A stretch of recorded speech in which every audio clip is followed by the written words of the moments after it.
Assalamualaikum warahmatullahi wabarakatuh. Saya Hafidz Nur Okta Pustianto, Prodi Sosiologi Fakultas Ilmu Sosial dan Humaniora UIN Sunan Kalijaga Yogyakarta, NIM 1910700256, akan membahas terkait isu pemuda peduli mental anti sosial.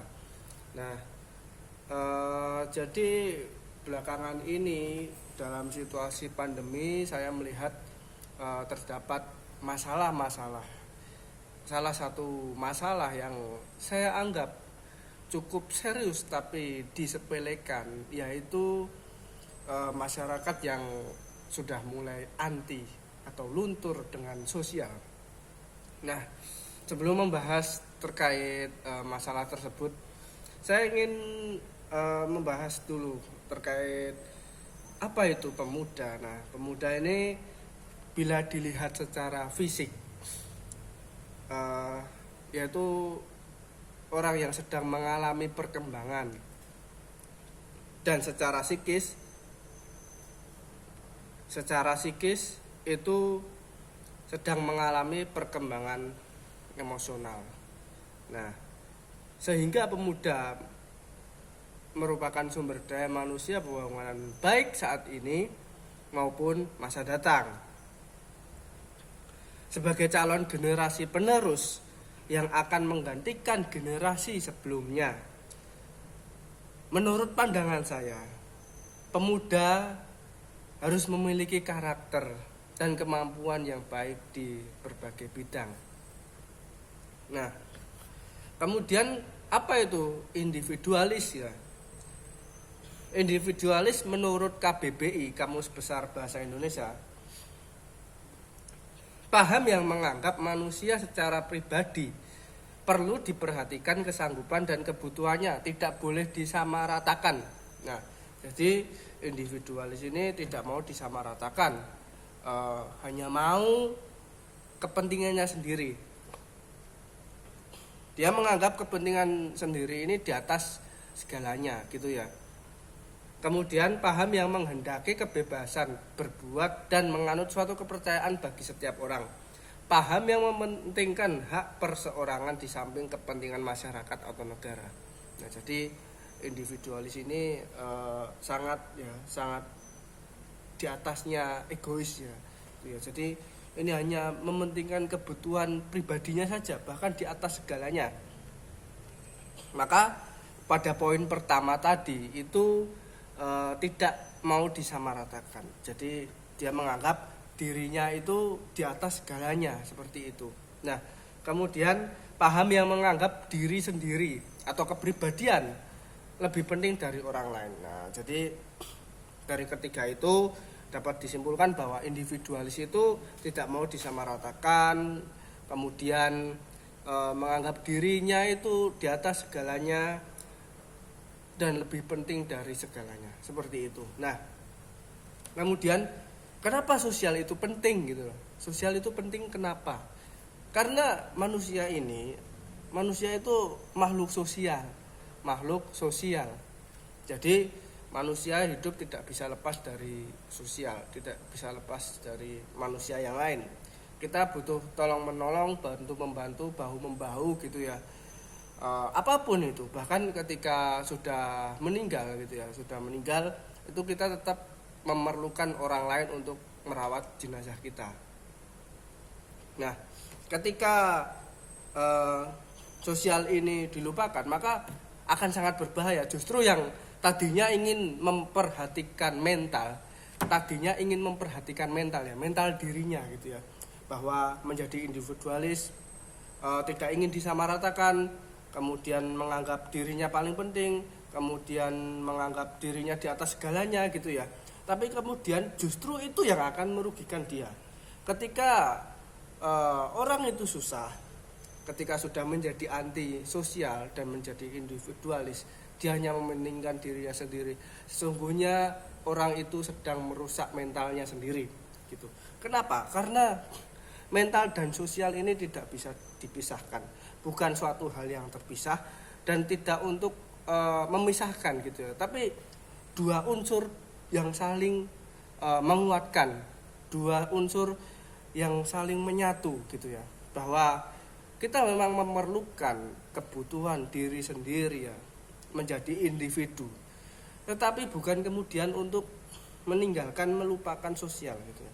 Kodrat kita sebagai makhluk sosial. Nah, seperti itu. Jadi ya memang ini menjadi problem ya ketika situasi kondisi seperti ini. Nah, nanti kita bahas terkait itu. Oke, selanjutnya analisis SWOT tentang pemuda. Ini ada strength, weakness, opportunities and threat ya. Itu strength, kekuatan pemuda itu ada pada idealismenya, semangat, pikiran kritis dan suka hal baru. Kemudian ada kelemahannya itu gegabah, malas, pendirian lemah, baperan. Nah, kemudian peluangnya ada dari sumber daya alam, fasilitas umum, teknologi, kebijakan. Kemudian tantangannya ini westernisasi, hedonisme, globalisasi, ideologi gitu ya. Nah, ini jika dibahas secara keseluruhan akan lama, jadi cukup saya sebutkan, besok akan saya bahas pada pertemuan berikutnya. Nah, kemudian akar masalah antisosial ini apa? Saya melihat satu situasi kondisi yang mana kita coba lihat pandemi ini banyak merubah karakter kita, perilaku kita. Ya, apalagi dengan tagline di rumah saja gitu ya. Jarang berinteraksi, jarang bersosialisasi dengan tetangga, dengan orang lain.